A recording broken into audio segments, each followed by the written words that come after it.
Good morning, everyone. We've given this a little time to populate with participants.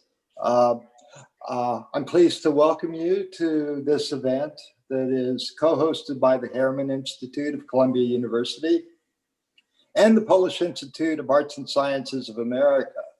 Our virtual time here is limited to approximately an hour, so without further formality, let's begin. My name is Robert Blobam, and I'm professor of history at West Virginia University and president of the Polish Institute.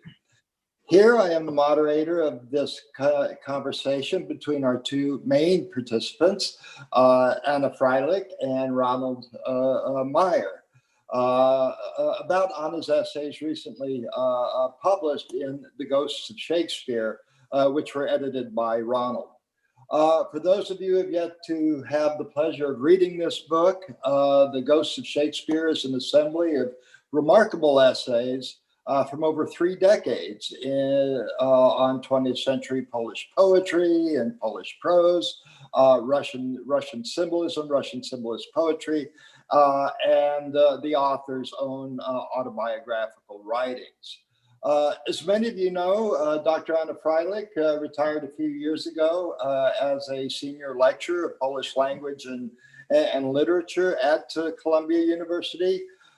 She is the recipient of honors and awards too numerous to mention here, given our short time together, but save for the most recent one. And that is the Suzanne Latarski Distinguished Achievement Award from the Polish Institute of Arts and Sciences of America, of which I am the president. So as president of this organization, it does give me great pleasure to recognize this new distinction today in the presence of Anna's peers. Now to introduce Dr. Ronald Meyer. He is the publications editor at the Harriman Institute, and he teaches a seminar in Russian literary translation at Columbia University. In addition to editing The Ghost of Shakespeare and writing an afterword to it, Ronald has also translated some of Anna's poetry from Polish to English. So without further ado, I will turn things over to Ronald. Thank you, Robert, for those very kind words. And before I begin my conversation with Anna, I want to thank, first of all, Academic Studies Press for the lovely book they produced and all the support that they've given to the book. Unfortunately, we're not able to meet in person to have someone sell books and someone else give out glasses of wine, but Academic Studies Press is giving a discount for the purchase of the book. Their website is academicstudiespress.com, and the code word, the promotion code is Frajlich, and you'll get a 30% discount on the book. Okay, so promotion is over, and now more to our conversation. Okay, Anna. So we have lots of things to talk about. We even did an interview already for Academic Studies Press, but the first natural question is, why The Ghost of Shakespeare? Why use that for the title of your book of collected essays? Before I will try to answer this question, I just want to thank you for editing the book and work on it. And I want to thank Harriman Institute, Columbia University, and Polish Institute of Arts and Sciences for support and the award. Thank you. Why The Ghost of Shakespeare? The topic of Shakespeare in Wisława Szymborska's the Nobel laureate poet is not only attached to the ghost, but appears in many poems, and it was discussed by such scholars like Ligenza, Legierzyńska, Nyczek. But what I am after is what I want to discuss, talking about Ghost of Shakespeare, is first of all the intertextual relation between certain poems of Wisława Szymborska and a famous, well-known Jan Kott's Shakespeare, Our Contemporary. And few words about what is it about. The generation of Polish writer after the war has been brainwashed, seduced by the ideology of socialism. And even number of these wrote a very political, published very political books, poems prizing Stalin and Lenin and socialism and so on. And in 1953, I think was, well, Stalin passed away, right? And after the Khrushchev secret speech, which became non-secret after very, very soon, they realize how traumatic was the terror of the communist governments. And here, the ghost of Shakespeare, the ghost of Hamlet's father, was the one who sort of revealed this secret about murder and political murders, terror. And here, all of a sudden, in 1956, the Shakespeare's drama and tragedy appeared in many theaters in Poland, and with the sort of intertextual relation to the situation, to the political situation of the regime. And that was a book about Jan Kott's book, Shakespeare, Our Contemporary. And there are several poems, very important, like Rehabilitation and Rajek's Funeral, related to this, to that situation, and written by Chamborska, but there are all the other poems. Różewicz, for example, also wrote a poem on rehabilitation, and that was simply the poems written to cleanse the writer and the generation. So you know, inspiration and spirit is a ghost, right? So this is, and that was it was a very strong trauma, and I found certain motives that were not discussed before, related either to Kott's text or Shakespeare. Is this okay? Yeah. No, thank you. No, I mean it's a huge topic, and to condense it into a few things for audience is not that easy. Okay, so The book's divided into 4 sections, as Robert mentioned. The first section is devoted to 5 poets. We have Czesław Miłosz, Chamborska, Zbigniew Herbert, Bronisław Piłsudski, and Vasil Mcnaught, the lone non-Polish poet among the group. How do you see that these 5 poets fit together? How would you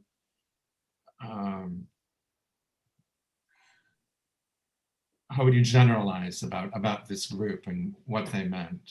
You know, to tell the truth, not that I see them fit together, and simply the text. There are 4 essays on Chamborska. There are 2, I think, on Miłosz, but simply it accidentally, and I was doing it at different times and for different reasons, or different publications. But when I looked at this, they, each of them represent certain nook of life and certain poetry chapter. So Miłosz, born in 1911 in Lithuania, was a well-known poet before the war, and he and the sort of poetry that he wrote and people that were related poetically to him, they were called catastrophists. They already before the war, they sort of expressed the feeling of something breaking out over, right, the globe. And few years after the war, he served in the Polish communist government diplomacy. And few years, and then he asked for asylum. He sort of had this feeling that something wrong is coming and he didn't want to be part of it. And he was ostracized on both sides. Both sides, I mean, Polish political emigration here, I mean, in the United States, London, I mean, outside Poland, right? Mm-hmm. And of course, in Poland, his first publication was in 1980, 81 or 80, because in 1980, he received, the end of 1980, he received the Nobel Prize. So for 30 years, he was totally absent from Polish books and publishing. And Piłsudski was 6 years younger, born in 1905. Also sort of a modern poet in a different way. And he graduated from military academy. He served in the army. He was imprisoned in the by Germans in the camp in Murnau, and of course he could not return to Poland because he would find himself in another camp, right? And he died in 1980, the year, and I think maybe a month that Miłosz got a Nobel Prize, and he was printed for the first time in 1981 in Poland. Because when you were, at that time, when you were a emigre writer, you had to die in order to have your name printed in Poland. Now, Wisława Szymborska and Zbigniew Herbert. Wisława Szymborska, born 1923, Zbigniew Herbert, 1924. And the poetry, there are many sort of close lines about their poetry, but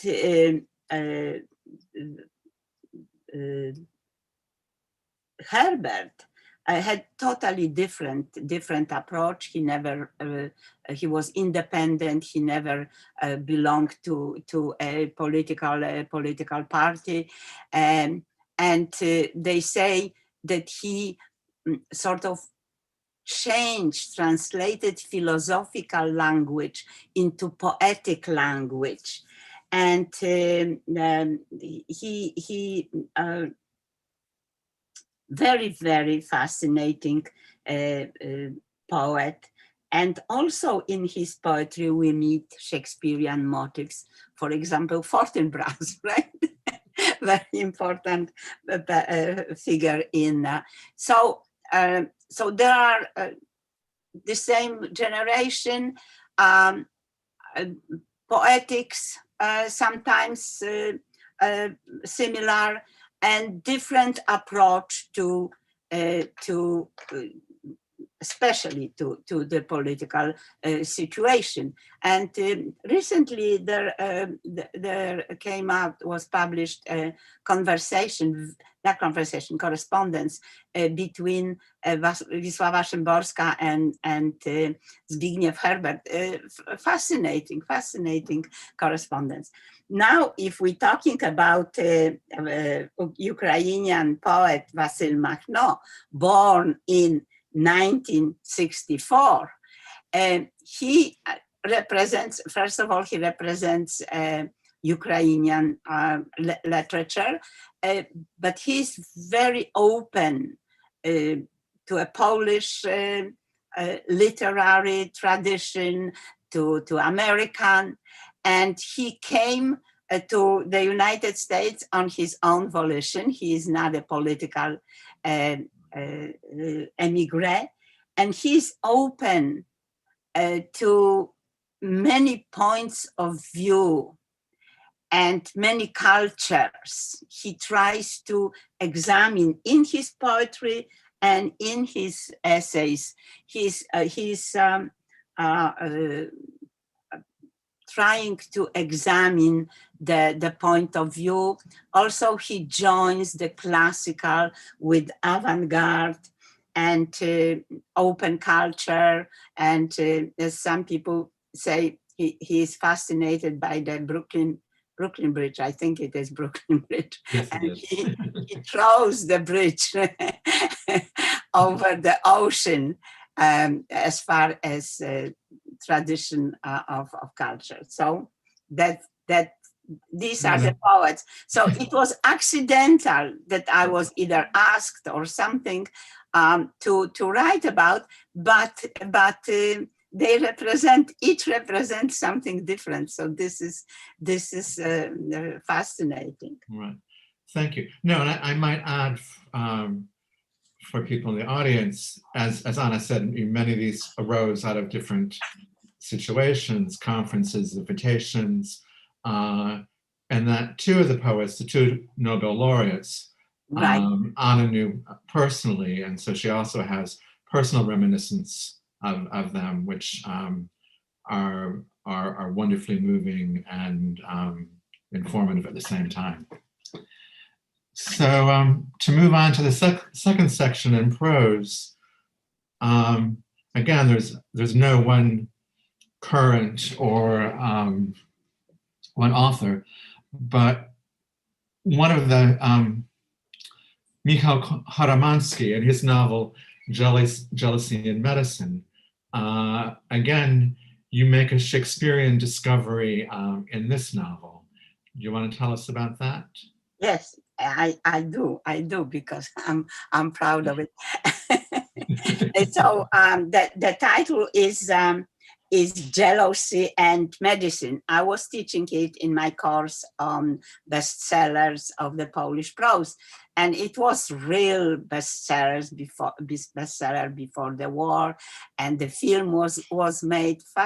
Very good movie.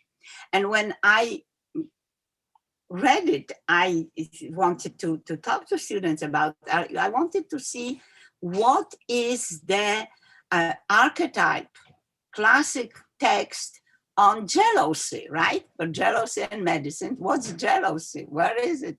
Who talked about it? And of course, it is Othello. And I took Othello and read along the Jealousy and Medicine, and I realized that every turn of the action in Othello is reversed in Jealousy and Medicine. The same sort of relations between people, between relations, official relation, non-official relation, official, there is probably a better word, and every single thing, attack on the person, and then in the last moment, right, Othello kills Desdemona, and in Jealousy and Medicine, the Widmar holds his hands and Rebecca's, right, neck, and in the last minute he has a sexual erosion, and of course he doesn't. So that was, and Horomański was raised on, his first language actually was Russian, and he was raised on this very modern trends of Russian literature, and he used it. He used this, and of course here I also discuss the influence of Otto Weininger. We will not talk about it because it's another topic, but this is also very interesting how his approach to Weininger and how he uses it in his novel. Thank you. Another major prose writer from this section is Joseph Veatman, whom you're identified with quite a bit. You organized a major conference at Columbia about him in 1996, and you published the proceedings from that conference. The yes, essay that appears in the proceedings are here, right? Right. So the conference was organized at Columbia University and Kościuszko Foundation, and the 1996 was the centennial of Józef Wittlin's, author of Salt of the Earth and other books, centennial of his birth, and it was 20th anniversary of his death in New York in 1976. And it was, I have to say, give credit, it was Tymoteusz Karpowicz who mentions to me, well, you should do something at Columbia University, some conference, and why not Witlin? And with help of the University of Slavic Department, Professor Belna, Professor Mcguire, and of help with East Central European Center, I organized the international conference. Actually, we had people from Poland, from Germany, from Canada. I don't remember, and of course from the my students organizations helped a lot. And so that was an event, and actually that was the same year as few weeks later, Wisława Chamborska got the Nobel Prize. I was lucky to organize it before, because like after very few people probably would come, but we had a very, very interesting conference. And then why Wittlin's Salt of the Earth and Camus, Albert Camus' First Man. When it was between one book and another, there are decades of difference, right?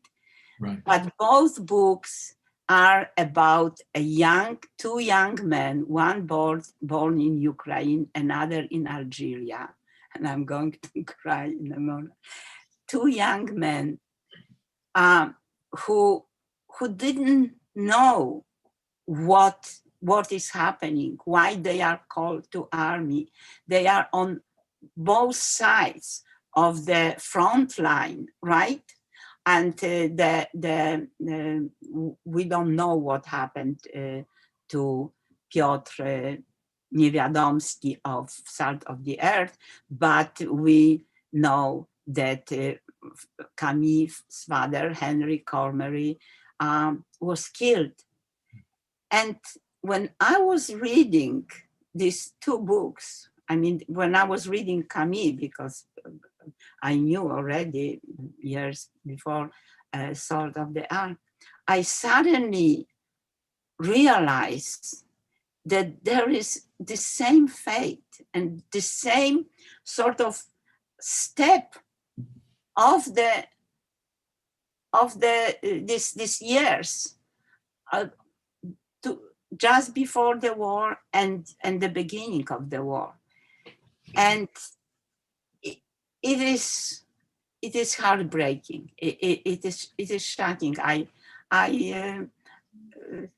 advise everyone to read and Salt of the Earth was the first novel of Wittlin, and Albert Camus, the First Man, was the last. He died, and recently the book came out about his death. Did you notice? Yeah, I read a review. Yes. Yes. That probably he was killed. Right.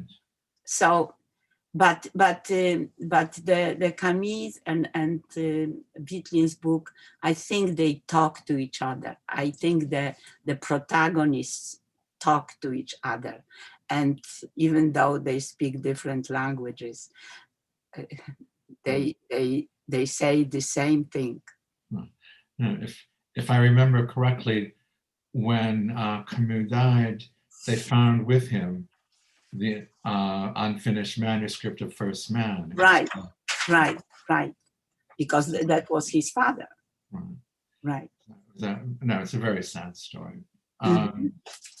But sad and terrific in terms of the message, right? Right. Yeah. So let's move on to Bruno Schultz. He's one of the great modern Polish writers, along with Gombrowicz and Iwaszkiewicz. No. Witkiewicz. Sorry. Witkacy. And so one of the great three. To ask a certain sort of different question: what makes Schultz modern? What makes Schultz modern? I am not going to answer this question because there are many books. This is very intricate topic, and but if I may say first of all, if I may say a few words about this tree, right? How fascinating it is. They were friends. They were really modern writers, and Witkiewicz was also an artist. And Witkiewicz committed suicide in the first weeks of the war, when he found himself that he is under the Russian umbrella, when the Russians moved west, right? During the World War II, I am talking about. About death of Schultz, everybody probably knows, but he was killed on Drohobych on the street by a German. And there is a fascinating history, because the other German killed the Jewish friend of this German. And so anyway, and Gombrowicz, in I think 38 or 39, he left for Argentina, just trip. And suddenly, when he learned that there is a war, or war will be soon, he get out of the of the ship going back, and he became a Mcguire writer. So this is,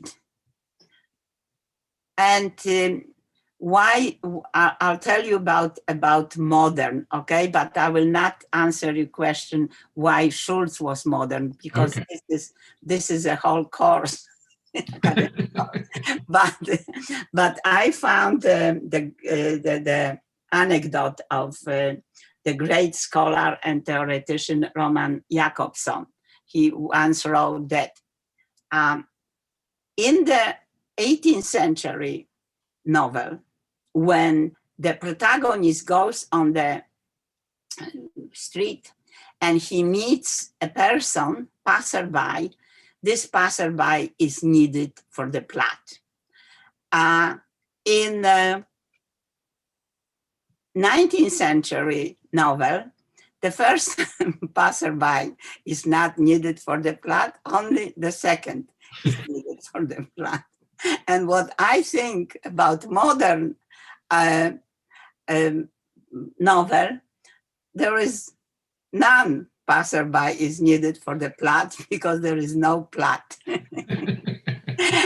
So you can and you know, there are fascinating, in English even, work on Schultz. I mean, this is fascinating figure, and I say legend. He's a legend, and no, of course, no, he's not more. Okay, but in connection with Schultz, you also write about Jerzy Ficowski, and who is I don't know, Schultz acolyte, a scholar, collector. Can you say a few words about him? Yes, born in 1924, the same year as Herbert, and he was also a prominent Polish poet of that generation. And but his passion, life passion, was Schultz, and he dedicated his knowledge. He passed away in 2006. His knowledge and his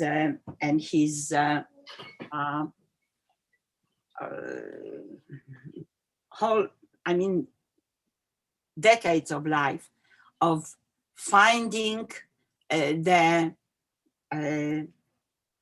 unpublished text of Schultz, examining every move of his life, where he went, whom he met, and he tried to find people who knew him and write about it. And of course, he found a lot of unpublished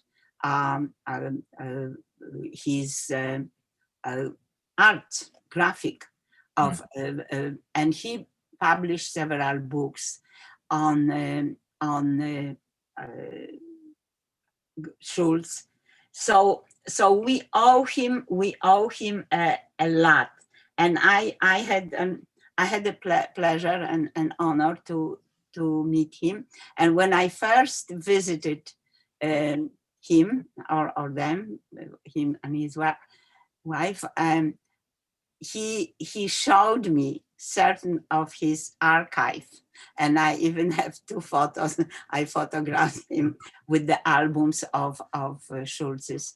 So he had, his contribution is enormous, but he also was a translator, and he wrote about Holocaust, and he was also, and I don't know how to say, he knew Roma's language, and he translated from this language into poetry. And even many years ago, there was certain controversy in the New Yorker about this. But this is, so yes, and his books are also translated into English. Right. Okay. So the third section is a bit of a side ramp where you talk about Russian symbolist poetry, which is, I have it right here. Oh yes. The subject of your first book. See? Yes. So. And you have it because you are helping me to edit right. this book. Yes. Right. So anyway, so there so 3 essays in the Ghost of Shakespeare are from that book, and the 4th one is something was written much later about the image of Rome in the Russo-Japanese War. Do you want to talk about Rome in general and that essay? Yes, Rome in general. I spent 7 after I left Poland without stateless, without any documents. We spent 7 as a family, 7 months in Rome on vetting, because at that time you could not just come here. You had to be vetted. And years later, when I already finished my postgraduate, right, studies at NYU, which my professor Zoya Yuriev, she made me to go to NYU. I never, as an emigre who came here with almost no knowledge of language and all this, very poor language, and she made me to apply. After reading my poetry, she made me to apply to NYU. And then when it came to my dissertation, she was a specialist also on symbolism. She said, you spent 7 months in Rome, why don't you write about Roman legacy of ancient Rome in the Russian Silver Age? It took me a lot, many years, but I did it. I did. Well, you were also teaching, and you had a family. Yes, right. So that was, and I published, by that time I already published several books of poetry. And even before we were working, I think, on this book, I came across the announcement from Haifa University that they are doing a conference on Russo-Japanese War. It was the 100th anniversary. And I suddenly realized that many of the poems and poets that I examined for the legacy of ancient Rome were actually about Rome, because many poems were about Rome and about Russo-Japanese war, because you know when you have very heavy censorship, right? Right. You look for the costume, and the Roman costume was the best for these writers: Brusov, Solovyov, Voloshin, and did I mention all of them that I mentioned in? I think yes. I think Brusov, Solovyov, Voloshin, and maybe somebody else. But so anyway, I applied for the conference and I was invited, and I read this is really like a story, like a of my life, right? Rome took me to all these stages, but yes, it was also fascinating for me suddenly to realize that what I was doing, I was actually reading about the Tsushima while reading about Caesar or other Caesars. Mm-hmm. So time is slowly going or quickly going away, but I have two questions, one a little bit bigger and one very small, if we have time. The final section of your book collects autobiographical essays and more general essays about literature and language. But the essay that I began with on this project, and the essay that I really like so very much, is entitled "My Native Realm," which alludes to Miłosz's book by the same name. Right. Can you tell us how you came to write? This is Miłosz's book in Polish, Rodzinna Europa. Mm-hmm. So can you tell us a little bit how you came to write this and some of the more important elements of that? Right. Actually, that was I was approached by Anna Kałuża and Grzegorz Jankowicz, critics and scholars, who were publishing this book. I don't know if I have it here, doesn't matter. They were publishing a book on that topic. They wanted that was a native realm 5 minutes later, meaning different generations, younger generations, about their native realm. And I was, I didn't realize my life was quite interesting. I was born in Kyrgyzstan, not being Kyrgyz at all.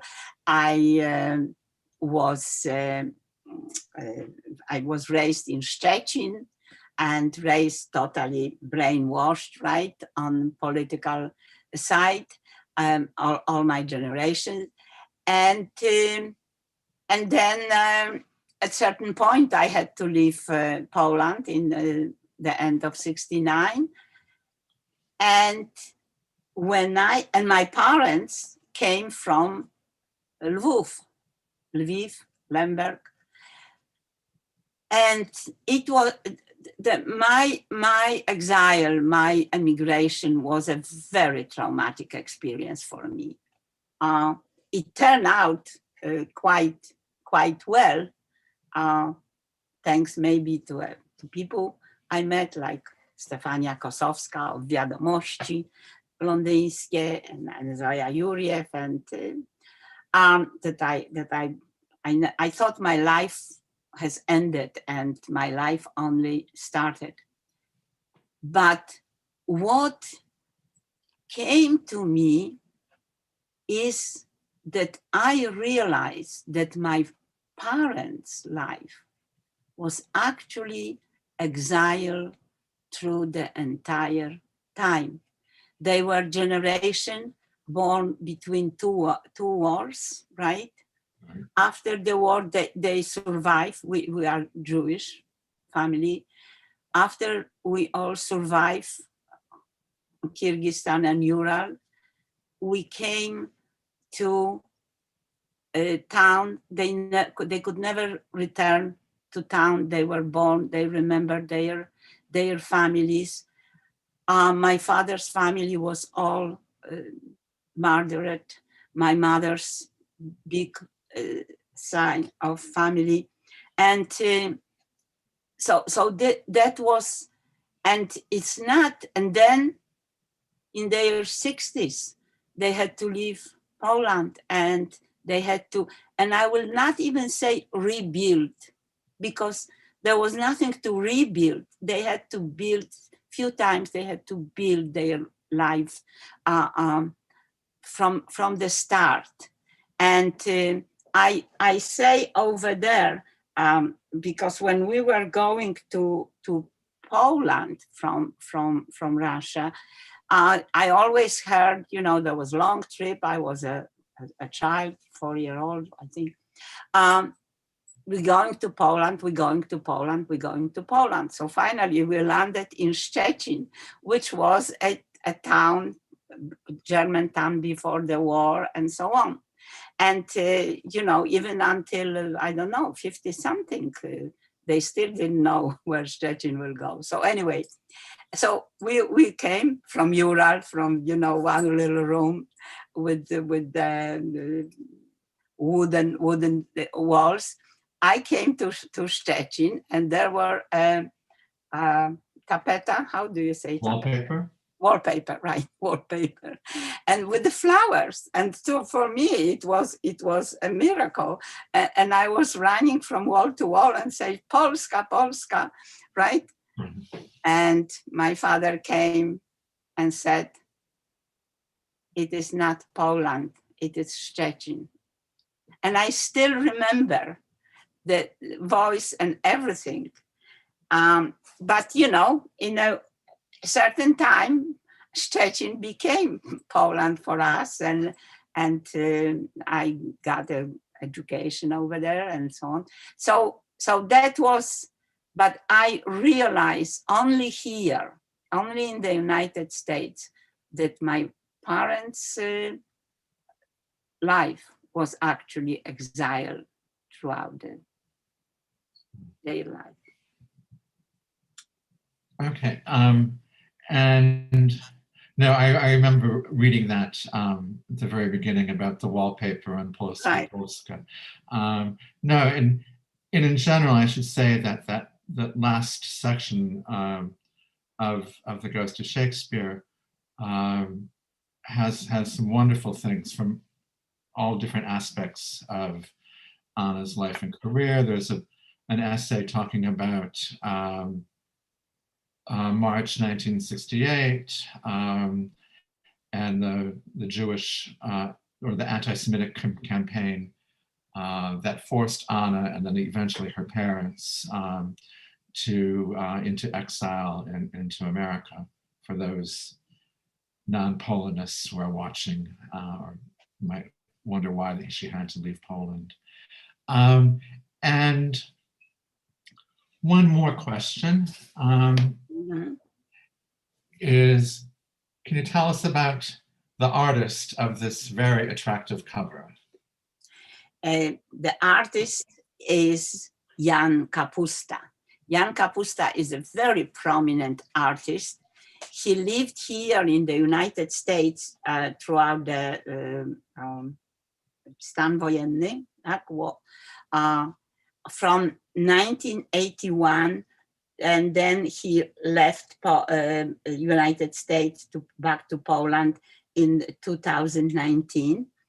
He was published, his works appeared in New York Times, the Wall Street, Boston Globe, Washington Post, and he also has a PhD. He also discovered some mathematical, I don't even know how to say, some mathematical geometric shape, and he wrote a book about it. And this is fascinating, but I understand mathematics. And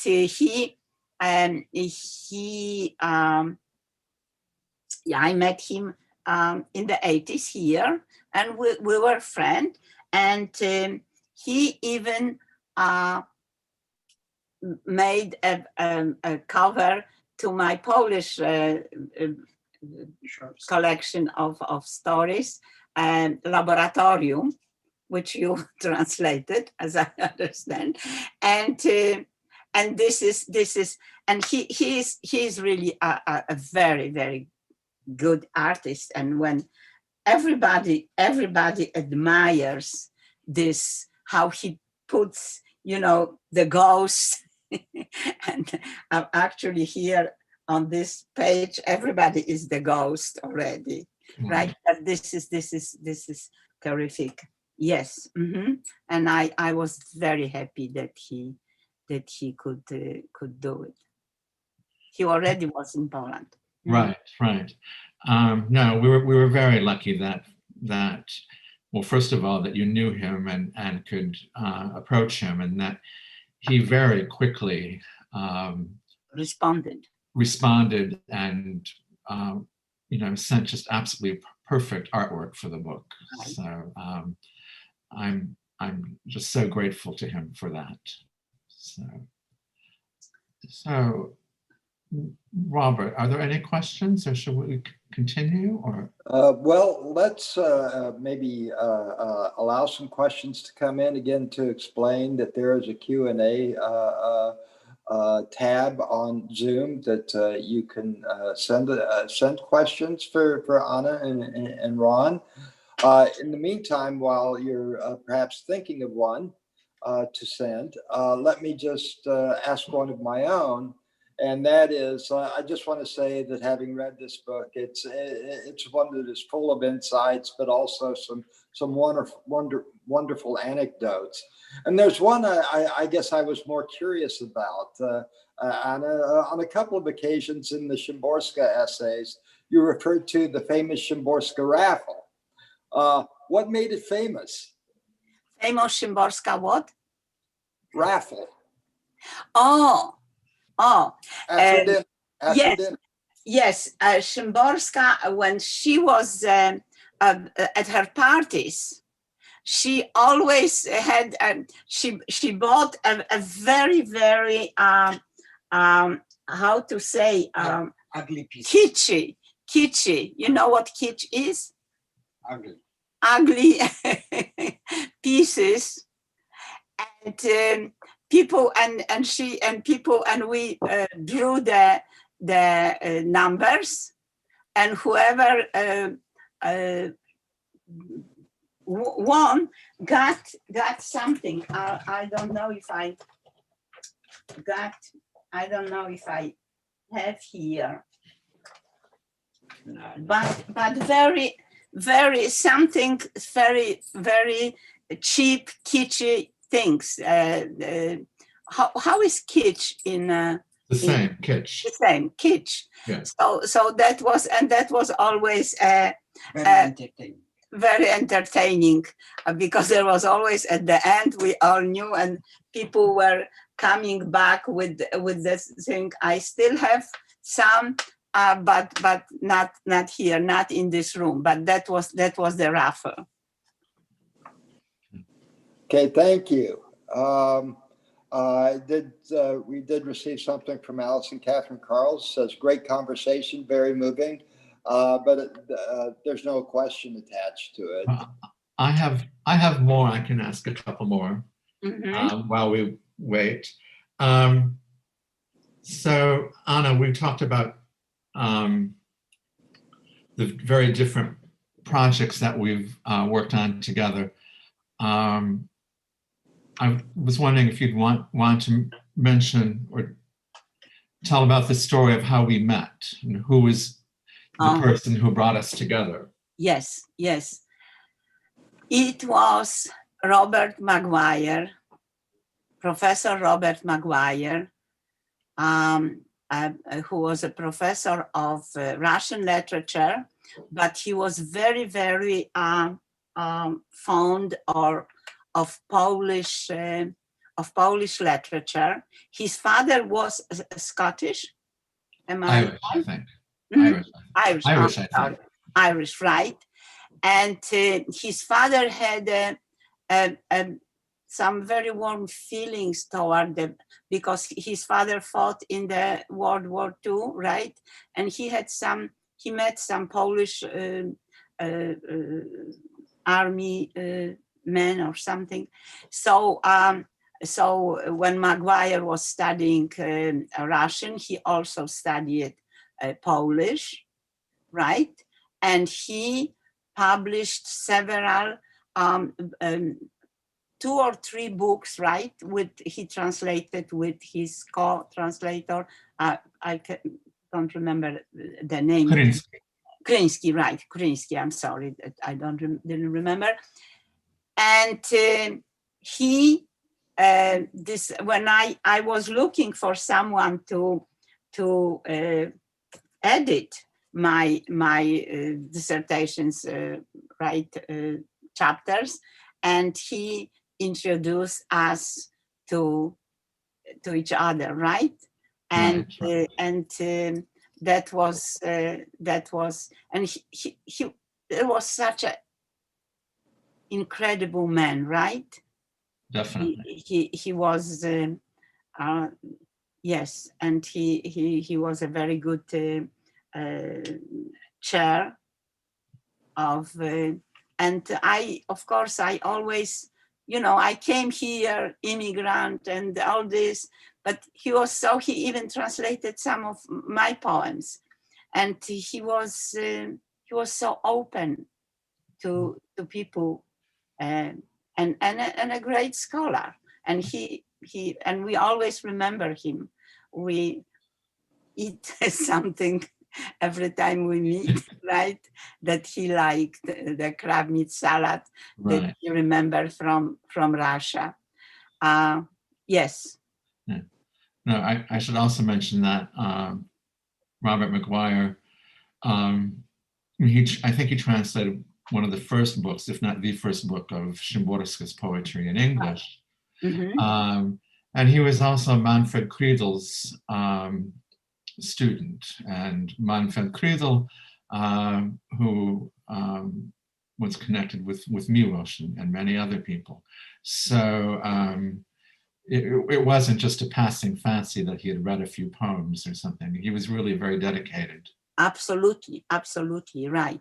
I have his book, and when I was in 1995 or 96, I was asked just before the Veatman conference and Wisława's Nobel. I was asked by Manhattan Theater Club to organize the evening of Wisława Szymborska's poetry, because she was already on a short list of Nobel Prize, and they wanted to, and that was I did it, and that's how I got in contact with Wisława Szymborska, and we got closer and closer at time. Right. I also I'm sorry. We do have a question from Grażyna Drabik, if I may intervene. She says, one thing which I've always admired in your work, Anna, is your attention to and insight into unexpected connections. Would you like to comment on one such important crossing of paths with Elżbieta Witlin-Lipton?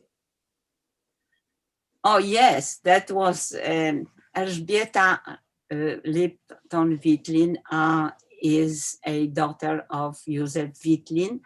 And I don't remember, I think I met first her mother, Dr. Halina Witlin, who was a teaching Polish, among other things, at NYU. But I was not at NYU at the time yet. And And of course, we are very close friends until this very minute. Which now we are in telephone contact or correspondence. And when I organized the Veatman conference, Elżbieta connected me with people who had own portrait of Józef Veatman, and they how to say, gave it to Columbia University, and it is hanging. Still donated. They donated. That's what I should say. And it's still it is in the chair department, chair office at the Slavic department at Columbia. What we are very close with Elżbieta. She's an artist. And now she lives for the many years in Madrid, but she used to live here. And what can I say? I have some of her art hanging here and in the apartment, and we are very close friends. What else can I say? Thank you. Yeah. Well, I don't think we have any other questions. We have greetings from Warsaw, from Anna Mikulska. Thanks us for this marvelous meeting. But I think probably now's the time to sign off. I think that what I understand, there's something called Zoom fatigue. I'm not fatigued by these kind of conversations, but I understand that others are. So I think we have gone a little bit over our time. And since there aren't any more questions, I want to thank everyone for attending today. I want to thank Anna, the star of the show, for writing such a marvelous book. It really is a wonderful, wonderful book. I enjoyed every essay in it.